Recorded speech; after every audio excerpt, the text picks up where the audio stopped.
Donc j'ai démissionné et je suis partie voyager. Ouais. Et ça m'a vraiment ouvert les yeux. Ça a été le point déclencheur, on va dire. Si je fais comme tout le monde, c'est pas bon.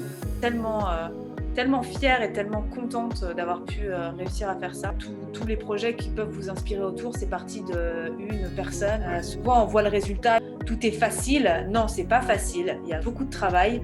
Mais tout le monde a commencé quelque part et que s'il y a des gens qui y arrivent, n'importe qui a la possibilité de le faire. Salut Emma. Salut. Pour commencer, tu peux te présenter toi et également ce que tu fais aujourd'hui. Je suis Emma, j'ai 35 ans. J'ai un parcours un peu atypique. J'ai commencé en tant que consultante et puis j'ai fait mon petit bout de chemin pour ensuite aller dans les projets environnementaux. Et à l'heure actuelle, j'ai un peu une double casquette, donc j'ai deux projets que je mène en parallèle. J'ai un projet en lien avec la sensibilisation à l'environnement et j'en ai un second en lien avec ce que j'appellerais plus l'écologie intérieure et le bien-être. Ok. Et comment t'en es venu à te lancer dans cette aventure? Parce que tu faisais quoi avant? T'étais salarié? Ouais, alors avant j'étais salariée, donc j'ai commencé en étant consultant dans un cabinet de conseil. Ouais. D'accord. Je me suis très vite rendu compte que c'était pas pour moi en fait. Quand j'avais 23 ans, j'avais déjà un CDI, j'avais un peu mon avenir qui était tracé, ça m'a angoissée. Ouais. Je me suis rendu compte que j'avais l'impression qu'on me volait un peu ma jeunesse Ouais. et j'avais envie de voyager, donc j'ai démissionné et je suis partie voyager. Et D'accord. c'est en voyageant que j'ai développé en fait ma sensibilité à l'environnement. J'y étais déjà sensible avant, mais on va dire que le voyage, le fait d'être sur place, de voir de mes propres yeux certaines choses et de les expérimenter de moi-même, Ouais. ça a vraiment ancré des choses. Par exemple, j'ai appris à plonger et en plongeant, ça m'a sensibilisée à tout ce qui est écosystème marin. Donc la biodiversité marine, la pollution des plastiques, le blanchiment de corail, etc. Donc ça a planté une première graine. Ensuite, quand j'étais en Australie, je me suis sensibilisée plus à la cause animale. Alors, c'est venu vraiment comme un cheveu sur la soupe parce qu'à la base, je suis 100% viandarde, Ok. voilà, carnivore de religion. Ouais. Et en Australie, j'ai vécu avec une végétarienne qui préparait plein de plats végétariens, des lasagnes et tout. Et j'avais 25 ans à cette époque. Et donc, je connaissais pas, enfin, j'avais jamais, dans ma tête, le végétarisme, enfin, les plats végétariens, c'était pas bon. C'était trop simple. Ouais. Et en fait, j'ai trouvé ça hyper bon, beaucoup plus inventif, beaucoup plus nutritif. Ouais. Et en parallèle, j'ai lu le livre qui s'appelle Faut-il manger les animaux? Ouais. Et ça m'a vraiment ouvert les yeux. Ça a été le point déclencheur, on va dire. Il y avait déjà un travail qui avait été fait avant, et là, ça m'a vraiment donné envie de me dire, je n'ai plus envie de participer à ça, et j'ai envie d'être actrice du monde que j'ai envie de voir. Et donc, je me suis fait une promesse à ce moment-là, c'était qu'à mon retour en France, puisque j'étais sur le point de rentrer, qu'à mon retour en France, je ne retournerais pas dans le milieu du conseil, que j'allais me réorienter dans l'environnement. Et ça, c'était quand du coup? Ça, c'était en 2011. Ok. C'était en 2011, donc ça fait 10 ans. Ça fait Ouais. quasiment 10 ans. Et à ce moment-là, je ne savais pas trop par où commencer parce que je ne voulais pas reprendre des études. Et en plus, les études à l'époque, il n'y a que 10 ans, mais il n'y avait vraiment pas grand-chose en termes d'offres dans le supérieur. Et peut-être un ou deux masters, mais bon, ça n'a rien à voir avec ce qu'il y a aujourd'hui. Donc j'ai recommencé d'en bas, j'ai fait du bénévolat pour des assos. En parallèle, je travaillais dans une boutique de fringues éco-responsables parce que je voulais aussi expérimenter ce que c'était que de travailler pour une marque éco-responsable. Il y en avait très très peu à l'époque et c'était l'une des seules. Ok, tu as touché un petit peu à tout en fait. Ouais, c'est ça. J'ai été sensibilisée à peu près en même temps. Donc d'abord à la cause animale et puis très très vite au textile. Ouais. Ouais. Parce qu'en fait, en recherchant plein d'informations, je suis tombée sur la culture du coton et l'impact, et ça m'a beaucoup touchée. Ouais. Et même à l'époque, j'avais déjà un peu la fibre entrepreneuriat. Je me suis dit que je vais monter une marque de mode éco-responsable ou une marque de sac à main ou je sais pas quoi. Sauf que je suis pas fashionista pour un sou. Donc je me serais vite lassée. Enfin, moi, le truc de changer toutes les saisons et tout. Et puis finalement, quitter un certain monde pour rentrer dans un monde mais similaire à ton compte, c'était pas non plus le but, quoi. Ouais, non, puis en fait, moi, ce que j'aime, c'est la partie créative, mais après, la partie développement et tout, c'est une autre histoire. Ça, on en parlera dans la partie plus le back-office dans l'entrepreneuriat. Ouais, Donc, j'ai commencé par là, et puis après, je suis devenue salariée d'une association. Après, je suis partie de nouveau voyager pendant 2 ans. ok, C'est là où j'ai créé mon blog parce que je voulais avoir un support dont je pouvais me servir pour recueillir mes apprentissages et puis aussi transmettre ce que j'apprenais. ok. Quand j'étais au Canada, du coup, j'ai commencé à m'initier au zéro déchet. Et donc, je retraçais un petit peu cette expérience-là aussi avec le blog. Et j'ai commencé à participer à des missions de permaculture, d'herboristerie. Puis après, je suis partie au Mexique sur des projets d'éco-volontariat. J'ai passé d'autres niveaux en plongée. J'étais vraiment dans cette sphère-là. Et puis, j'ai évolué comme ça jusqu'à après rentrer en France Ok, il y a ok. 5 ans. Parce que du coup, là, ton blog, tu peux réexpliquer un petit peu ce que tu fais avec le blog? Alors, avec le blog, je rédige essentiellement des articles. J'ai démarré une petite chaîne YouTube il y a quelques mois pour compléter, mais c'est essentiellement des articles écrits. Ok. J'ai 3 sections. J'ai une section monde Mhm. qui fait référence plus à la partie voyage, parce que j'avais quand même envie de raconter quelques récits de voyage, même si ce n'est pas le style d'écriture dans lequel je me sens le plus à l'aise, mais c'est surtout aussi là où je parle de voyage éco-responsable, voyage slow, Mhm. où je donne des astuces et puis où j'ai parlé aussi de mon voyage quand j'étais en Colombie et au Ok. Canada, puisque ceux d'avant, je n'avais pas le blog. Enfin, j'en avais un autre, mais Ouais, ouais. pas du tout le même style. J'ai D'accord. une rubrique écologie qui est vraiment le cœur, en fait, où là, je prends plusieurs Ouais. sections, enfin plusieurs pans de consommation. Donc, il y a la santé, l'alimentation, l'intimité, le zéro déchet, le voyage, les idées cadeaux. Ok. Et après, il y a toute une partie, alors avant, ça s'appelait philosophie, maintenant, je l'ai appelé bien-être, D'accord. je crois. Ouais, ouais. Et en fait, là, c'est plus sur ce que j'aime beaucoup aussi partager mon cheminement, comment j'évolue, mes réflexions personnelles, mes coups de gueule aussi. Donc, Ok. plus la partie humaine. Et puis aussi tout ce qui est en lien avec le bien-être, la féminité, le féminisme, l'écoféminisme. Enfin, voilà, toutes ces choses qui sont venues, au fait, s'ajouter et qui sont plus dans la conscience globale, la conscience de soi, qui D'accord. se sépare un peu de l'aspect purement éco-conso. Ok. Et ça, aujourd'hui, donc, tu en vis ou pas encore Alors le blog, non, en fait, pour l'instant, alors je me suis mise à mon compte en 2016 parce que j'avais quelques partenariats avec le blog et il fallait que j'ai un statut. Ok. Mais j'étais encore salariée à côté. Après, j'ai co-dirigé donc, l'association Génération Cobaye pendant 2 ans, euh, de, 2000, de 2017 à 2019.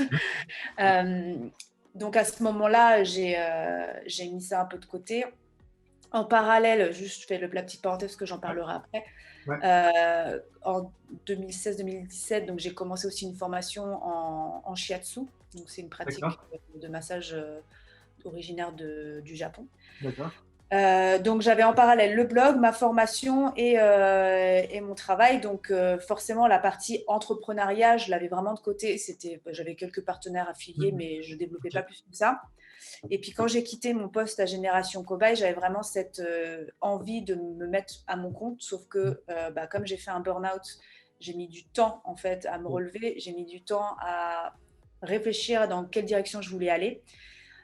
Et puis quand j'ai commencé à me relever, il y a eu le Covid, donc, Ouais, donc ouais, ça a été un peu compliqué. Mais en fait, on va dire que depuis le début du Covid, j'ai eu beaucoup plus de temps aussi pour me consacrer à ces projets-là. Mhm. Et que c'est là où je commence vraiment à les développer. Donc Ok. aujourd'hui, j'en vis pas. Ok. Euh, on va dire que je commence à tirer des revenus de mon activité depuis le dernier trimestre de l'année dernière. Ok. Et Et donc, du coup, c'est partagé entre des revenus à travers l'activité liée au blog et mon activité liée au bien-être. et Je donc, n'en vis pas encore, hein. J'ai encore quelques droits au chômage qui me permettent d'accord, ouais, c'est ce que de j'ai. compenser, mais bon, les systèmes de déclaration en France, en fait, quand je gagne de l'argent, c'est comme Mhm. quand on a un CDD ou Mhm. qu'on fait Ouais, quand on est intérimaire, ça redécale un peu nos droits, enfin, ça ouais, recalcule. ouais, Donc, c'est ça. voilà. Parce que là, aujourd'hui, tu es en micro-entreprise, du coup? C'est Pour... ça, tout à fait. Oui. Ok. Ok, ça marche. Et pour lancer ton activité d'indépendante, tu as été conseillé ou tu avais des inspirations, des modèles ou pas du tout? Du tout. Non, en fait, disons que j'ai tissé pas mal de liens dans la blogosphère voyage. Ouais, d'accord. Notamment parce que c'est dans ce milieu-là que j'ai commencé à rencontrer des gens, qu'il y a des salons en fait. Enfin, avant, il y avait des salons tous les ans Oui, c'est pour ça. se rencontrer. Donc, j'ai vraiment pu tisser des liens en physique. Ok. Donc, c'est un peu le con parce que je suis blogueuse, mais j'ai plus de facilité à tisser des liens en physique qu'en virtuel. Ouais, ouais. Et il y a beaucoup d'entrepreneurs en fait dans cette sphère-là. Hmm. Donc j'ai un peu suivi le modèle classique qui était de se mettre à son compte en auto-entrepreneur avec son numéro de SIRET et puis on édite les factures au fur et à mesure. Voilà. Ouais, c'est ça. Ouais. C'est ça. Et tu avais des inspirations du coup ou pas? Quand même des modèles? Bon, bah, toutes les personnes dans mon entourage sont mes inspirations, Ouais, hein, que ce soit dans la sphère personnelle ou ouais. professionnelle.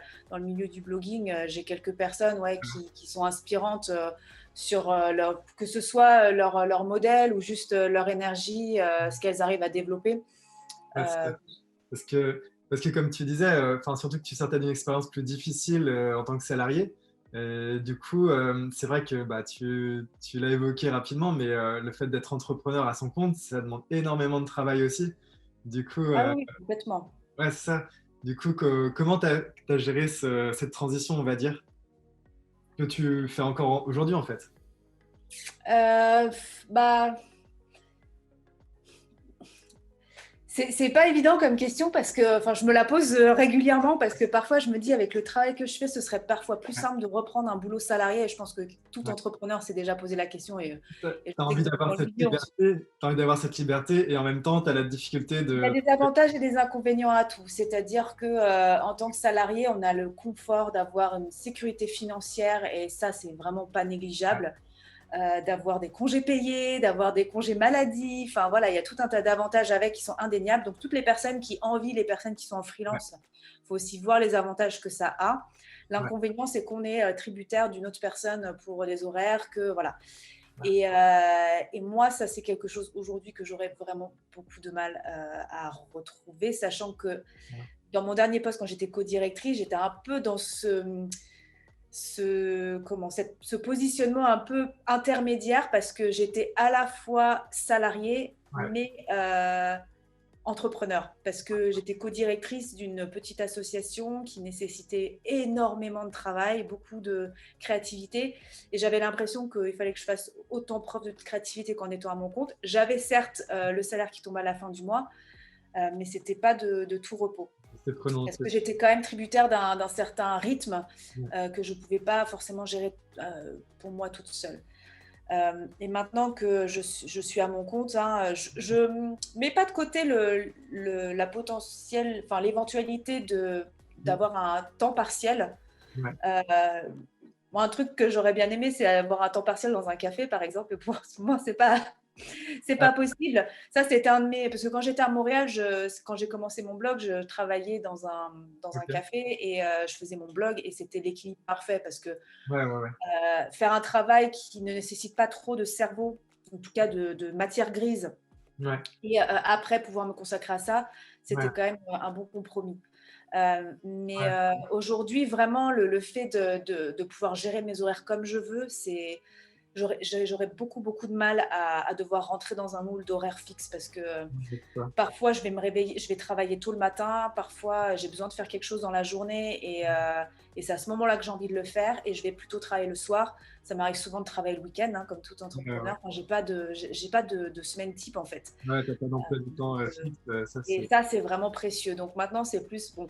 Je me suis un peu tâtée pendant un moment de me dire est-ce que je ne ferais pas mieux de retourner là-bas.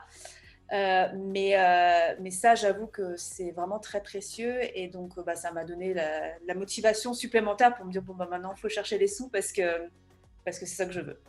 Au final, tu es encore en phase de lancement, ouais, c'est ça. Ouais. Et comment tu t'y prends du coup pour cette fameuse, enfin, ces fameux débuts qui sont quand même particuliers, même si tu as déjà du contenu, donc c'est déjà plus facile, j'imagine. Mais comment tu gères cette période justement de lancement? Ah, bah, c'est une très bonne question. Je me la pose aussi. Non, enfin, il faut se remettre en question tout le temps, en fait, Mhm. et définir un positionnement et des priorités et une direction, ce qui n'est pas toujours évident. Je suis un peu encore dans cette phase-là, en fait, de vraiment prioriser mes actions, parce que le contenu, il est là. Pendant longtemps, j'ai eu quand même pas mal le syndrome de l'imposteur, de me dire, je fais pas assez de quantité, pas assez de qualité, pas assez. Enfin, on trouve toujours mieux de toute façon en regardant sur Internet. Ouais, ouais. Euh, Puis ça Où demande. j'ai une idée et puis j'ai pas le temps de la faire. Et puis 2 semaines plus tard, je vois quelqu'un qui fait un truc dans le même genre, donc ça m'agace. Mais, mais maintenant, j'ai dépassé ce stade et je sais que j'ai du contenu, je sais que j'ai des choses de qualité, je sais que j'ai des choses à proposer. Ouais, Et maintenant, je suis plus dans la priorisation et le démarchage ouais, et le développement, en fait, parce que la ouais, matière, elle est là et maintenant, c'est de croître pour avoir un chiffre d'affaires plus constant et qui me permette d'être complètement autonome. mmh mh. Et tu as fait appel à des enfin, à d'autres personnes? Est-ce que tu es accompagné par des structures? Est-ce que tu as un comptable, par exemple, ce genre de choses ou pas du tout? J'ai pas de comptable, je fais ma propre comptabilité. L'avantage, c'est que je gérais la comptabilité à Génération Cobaye, donc Ouais, ça aide. Ouais, ouais. j'ai appris sur le tas. Mmh. J'ai pu être formée quand j'étais là-bas, donc j'ai quand même des bons réflexes. Ouais. Après, quand on est auto-entrepreneur, on n'est pas tenu d'avoir une comptabilité, Mmh. mais c'est quand même bien. Enfin, il faut quand même pouvoir avoir mettre en parallèle les recettes et les dépenses, enfin, Un surtout les minimum. recettes, parce que bon, les dépenses, c'est Ouais, ouais. de toute façon, on récupère pas de TVA ni rien, donc c'est Mmh. juste pour avoir aussi une idée de notre rentabilité, en fait, combien je dépense face à ce que je gagne. Ouais, ouais. On peut voir aussi l'évolution, en fait, sur les mois, enfin, sur l'année. Ouais, c'est ça. Donc, j'ai pas de comptable. Et puis, bon, ça, c'est pas la partie. Enfin, c'est une partie que je pourrais externaliser. Pour l'instant, bon, c'est encore gérable Ouais, ouais, de c'est ça. faire moi. J'externalise pas grand-chose. Parfois, si j'ai des choses à améliorer au niveau de la technique, en fait, du site internet, là, je peux faire appel à des gens. L'avantage, c'est que je suis quand même bien entourée par cette blogosphère, en fait, où il y a énormément de compétences et j'ai des très belles amitiés aussi avec des personnes et on échange beaucoup. Et Ouais. ça, c'est aussi quelque chose que j'aime beaucoup dans ce que je fais, c'est que bah, toutes ces autres personnes qui sont freelance, on est freelance ensemble. Donc, c'est un peu comme si j'avais une grande entreprise où on fait plein de choses différentes et on peut s'échanger plein de bonnes pratiques. Mmh mh. Voilà, moi, j'ai encore passé hier 2 heures en Skype avec une amie et puis entre deux OK. discussions, on parle Ouais, de ce qui se fait en ce moment, on échange un peu nos démarches, ce qu'on voit, comment les gens... Enfin, voilà. ouais, Et, euh, et ça, c'est une aide précieuse. Ensuite, bah, pareil, j'ai une de mes amies blogueuses qui a lancé un accompagnement pour pour les entrepreneurs. OK. Donc, j'ai fait cet accompagnement avec elle, ce qui m'a aidé aussi à Ouais, ouais. lever certains blocages, à Ouais. avancer. Et puis, en fait, régulièrement, en fait, quand tu es freelance, c'est ça aussi, c'est que tu te Mmh. formes en permanence. Ouais, c'est ça. Ouais. Et donc là, par exemple, j'ai un accompagnement via Pôle emploi, enfin, c'est un autre organisme OK. pour restructurer des choses. Mmh. Ouais, donc au final, tu as vraiment un réseau autour de toi avec qui tu es actif tout le temps, tu Ouais. te formes en permanence parce que ça, c'est aussi, quelque chose de particulier quand tu es à ton compte, tu dois savoir gérer, enfin toucher à tout en fait. Toucher Ah, vraiment mais à tout et complètement, complètement. Faut tout gérer et après savoir à un moment qu'est-ce qu'on veut et peut déléguer. Parce que, enfin, ça, j'y viendrai à un moment, je pense, parce que je me rends compte que vraiment, ouais, je gère beaucoup trop de choses et que pour une ouais, personne, ouais. c'est énorme. Et du coup, tu travailles seul pour l'instant, enfin, tu pas Ah d'autres. oui, je suis seule. Bah, je suis auto-entrepreneur, donc je suis vraiment en freelance seule. Et est-ce que enfin, le fait aussi de travailler à ton compte, et d'autant plus aujourd'hui, enfin depuis 2000, enfin depuis 1 an, en fait, quasiment avec le virus, du coup, c'est quasiment que du en ligne, du digital? Des Ouais, bah, à part pour la partie massage où c'est en physique. Oui, ouais, Mais OK. sinon, ouais, c'est quasiment que du en ligne. Et ce qui, pareil, hein, moi, je me remets en question tous les 2 jours à peu près. Donc, mais parce que vu que je suis dans l'écologie, bah, l'impact du numérique, c'est quand même hyper important. Et c'est quelque chose que j'aimerais pouvoir réduire, Ouais, en tout cas plus automatiser. mmh, Pour moi, passer moins de temps devant l'écran, parce que même physiquement, au bout d'un ouais, moment, ouais, c'est pas évident. la sédentarité, si en plus, on peut pas sortir faire du sport comme on veut, donc Mais c'est sinon, pas habituellement, génial. tu vas dans des bureaux, des coworking ou tu restes. Non, je travaille de chez moi. Parce que alors avant, j'étais à Paris. Quand j'étais à Paris, je travaillais un peu chez moi ou sinon souvent dans Mmh, des cafés. ouais, J'allais me poser dans un ouais, super petit café avec mon chocolat chaud vegan, c'était parfait. Et puis des fois, on se retrouvait avec des copines freelance et on se ouais. faisait des après-midi de travail parce que bon, on se dit on va travailler, puis on s'y met au bout de 2 heures après avoir à débriefer toute la semaine. Mmh mh. Euh, Et sinon, maintenant, j'ai déménagé et j'ai une pièce dédiée où j'ai mon bureau et où je peux travailler de manière sereine. C'est pas quelque chose qui te manque du coup par rapport au monde salarié où tu es tout le temps avec une équipe dans des bureaux, enfin voilà. Si, Si, ouais. si. Ouais, Ouais, moi j'aime bien le contact physique en fait ouais.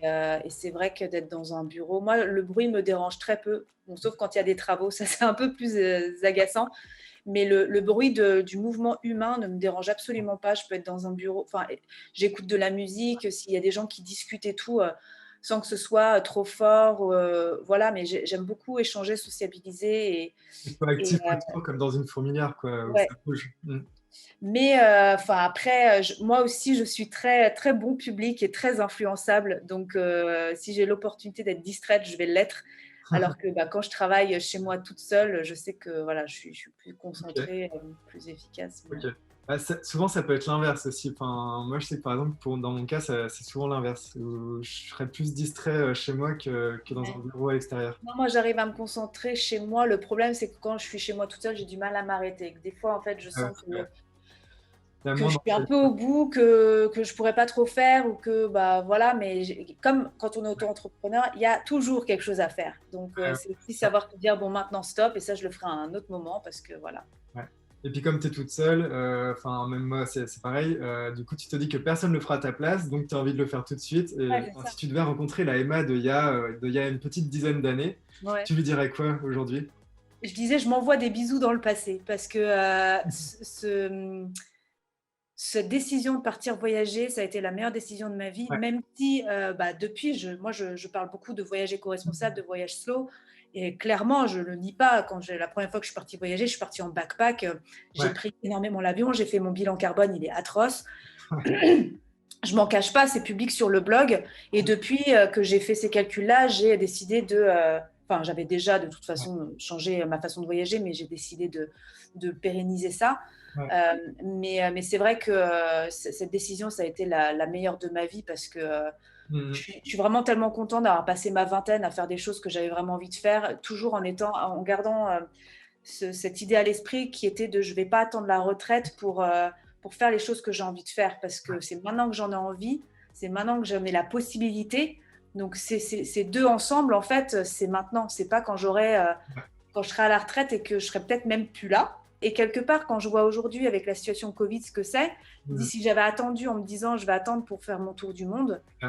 voilà, j'avais la possibilité, j'avais le temps, je l'ai fait et c'était vraiment la meilleure décision parce qu'en plus, ça m'a emmené sur un chemin et je suis tellement contente du chemin que j'ai fait, même si c'est dur, même Ouais. si, bien évidemment, très fréquemment, je me dis, à l'heure actuelle, je pourrais gagner 4 500 euros dans une boîte de conseil par Ouais. mois. Mais à quel prix? Et Ouais. je préfère moins gagner et faire quelque chose qui me passionne et qui me plaît plutôt que C'est clair. de, de m'aliéner à quelque chose. Puis moi, j'aime bien faire les choses différemment aussi, quoi. Donc, Ouais. Ouais. si je fais comme tout le monde, ça, c'est pas drôle. En ce qui concerne tes projections, du coup, sur les mois, les années à venir, où est-ce que tu te vois? Moi, j'ai toujours rêvé, en fait, à un moment, de me faire mon 6 mois, quoi, de pouvoir être six Ah oui. mois ici en France et 6 mois à l'étranger, dans un pays qui me plaît. Au final, je ne sais pas. En tout cas, Ouais.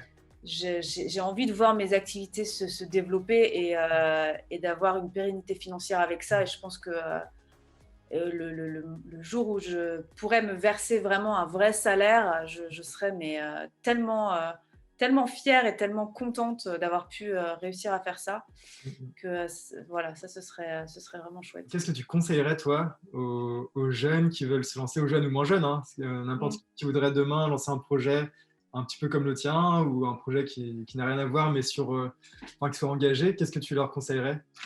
Bah, le premier truc qui me vient, c'est de s'entourer de personnes qui peuvent les soutenir, que ce soit émotionnellement, financièrement ou juste psychologiquement. Ouais, Déjà, et puis de s'entourer de personnes qui pensent un peu comme eux, en fait, qui leur permettent de se nourrir. Aujourd'hui, c'est ça l'avantage, c'est quand même, il y a quand même plein de réseaux qui existent avec, que ce soit dans la sphère plus privée, mais aussi beaucoup d'accompagnement qui existent où on ouais, peut être en contact avec d'autres gens qui entreprennent, ce qui ouais. n'était pas forcément le cas avant. Donc s'entourer, ce serait quand même une des premières choses. Peut-être pas se précipiter non plus. Moi, je suis très adepte, hein. Enfin, comme je te l'ai dit, moi, j'ai claqué mon CDI, j'ai pris mon sac à dos et j'ai dit bye bye. Ouais, euh, Parce que je pouvais me le permettre, parce que j'avais un projet derrière. ouais, Euh, Là, c'est venu aussi parce que j'en pouvais plus de mon ancien travail. J'ai pu avoir une rupture conventionnelle, donc ce qui m'a permis aussi, voilà. Mais je dirais pas, j'aime pas trop ce message de dire oui, vous pouvez aussi le faire, claquez tout et faites et suivez votre rêve. Oui, mais ouais, ouais, faut le faire si on s'en sent aussi la capacité et pas on n'a rien à prouver en fait. Pas ouais, se faire à quoi que ce soit, le faire aussi à son rythme et pas hésiter à se faire accompagner. Par exemple, il y a Pôle emploi, ils font des. Alors, je ne sais pas si c'est eux ou avec un autre organisme, mais ouais, ils font les journées 5 journées pour entreprendre. ouais. Moi, je ne l'ai pas fait, mais j'ai plusieurs personnes que je connais qui l'ont fait, qui ont dit que c'était très bien pour avoir un peu les différentes bases quand on veut se lancer. Voilà, pas hésiter à essayer de trouver aussi des financements ou enfin voilà, et de se lancer aussi, enfin de pas se mettre en danger financier en fait. Soit vous avez un peu de chômage pour démarrer et ça vous laisse quand même parce que de se lancer dans un projet en n'ayant aucune visibilité financière, c'est un coup à se planter parce qu'on va se mettre la pression, on va être dans la précipitation alors qu'il faut du temps, il faut mûrir. Il faut mûrir le projet, il faut mûrir, et puis ça change en fait. Ce qu'on va décider à un instant T, 6 mois plus tard, on peut avoir changé beaucoup de choses parce que nous, on évolue, parce que le marché évolue et qu'il faut s'adapter. Et par contre, ça c'est vrai que si on se lance dans un projet entrepreneurial, il faut savoir qu'il faut être adaptable, que ce soit dans son organisation de travail au jour le jour et dans son métier parce que les marchés évoluent très vite et il faut quand même voir ce qui se fait et pouvoir s'adapter à ce qui marche, à ce qui plaît. Et ça, c'est pas forcément le plus simple. Est-ce que tu as un petit mot de la fin, un message que tu veux faire passer? Si les gens ils ont des projets, qu'ils n'hésitent pas en fait parce que bah, tous les projets qui peuvent vous inspirer autour, c'est parti d'une personne ou deux qui se sont rassemblés, qui avaient une idée. Ouais, Souvent, on voit le résultat, puis c'est vrai que les réseaux sociaux nous montrent toujours un peu une image de tout est facile. Non, c'est pas facile. Il y a quand même beaucoup de travail, mais tout le monde a commencé quelque part et que s'il y a des gens qui y arrivent, eh ben, n'importe qui a la possibilité de le faire. Merci beaucoup, Emma. Voilà. Bah, écoute, je t'en prie.